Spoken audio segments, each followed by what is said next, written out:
in Kiss during the early 90s. As legend goes, grunge and Nirvana hit, and then there was this instant switch from hard rock to grunge. Was it actually like a comet coming and destroying everything, or like how was that experience for you? What did you guys think about Nirvana in particular? Well, I actually really liked that first song, right there in the title. It's for teens, you know what I mean? But wow, what vocals, they were a powerful band, from the drums and the bass to the guitar parts, really unique. And there's a guitar solo in that song, even if it's the theme. But of course he screwed it up, meaning, I don't mean he screwed it up in a bad way. He put this crazy effect on it, which is part of the madness of, the grunge music, It was a new kind of punk almost, you know what I mean? And it was powerful material. So by the time, years later, that I did a solo record, my first solo record, I remember having a song on it where I wanted the bass just like Nirvana. I wanted some sick guitars like that.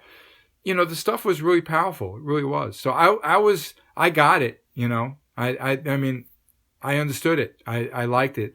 And it was pretty shocking, of course, when he died, but again, I was observing it. I wasn't a fan like the teenagers that it changed their life. But every generation, as you know, kind of passes a band, the next wave of bands, they become affected by that band. Kiss has affected all the years, you think about it. And continues to affect I get new fans that are like, young kids, and they're shaking when they meet me, it's like awesome, because they saw the video and they've listened to the music. It's really the power of music and what it means to people has been quite mind-blowing for me personally. Did Nirvana influence Kiss?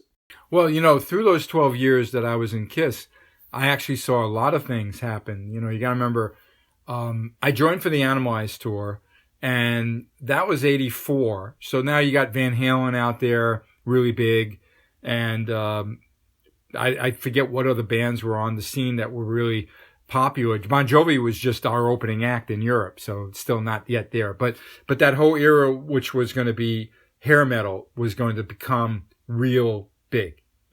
Rat, Poison, and all the others. And Kiss, we kind of did, kind of like move in and out of the times with the look. Sometimes stylistically it influenced some of the musical production. Not to a major thing, because I really think when Gene sings a song, it's Gene and it's Kiss. And when Paul sings a song and writes a song, it's still him. Even when he did I Was Made for Loving You, pre my era. You know what I mean? It might have been a disco song, but it's still just kind of, and I say this affectionately, reeked of Kiss. You know what I'm saying? Because Paul has, such a intense presence with his vocals and the way he phrases and comes across. But certainly by the time we did Revenge, I don't think we were looking at anything with grunge. Carnival of Souls was a little more of like, oh wow, music just got even heavier. Maybe we can explore being heavier.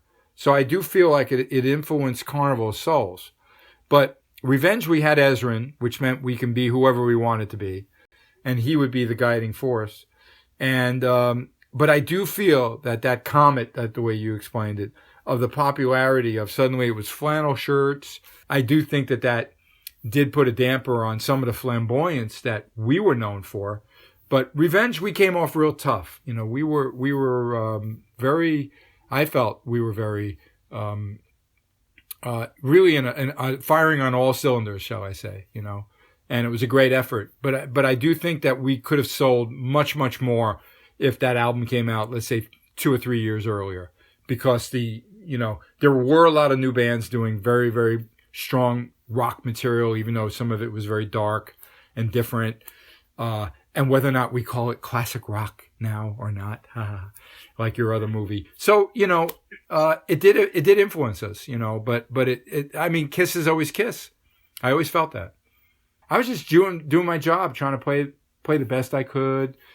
I was always grateful, although at times I didn't realize, wow, years on, this is going to be still talked about, revered, and don't get rid of that, bracelet or that, piece of jewelry, or never sell that guitar. You know what I mean? I would never have thought, how the impact and the power of everything connected to what I was involved in. And for me at the time, maybe you shouldn't be, because then you might be even more nervous than you already are, So for me, I was like, respectful of the job of wanting to do the best I could, play the best I could, perform the best I could, and be respectful of the fans. And I've carried on with that kind of theme in my life. If you guys like this video, make sure to subscribe for more. Everything on this channel is completely original. I'm the one doing all the videos and all the editing. So if you guys like what you see and you want to support me, the best way to do so is honestly just to subscribe. Thanks for watching.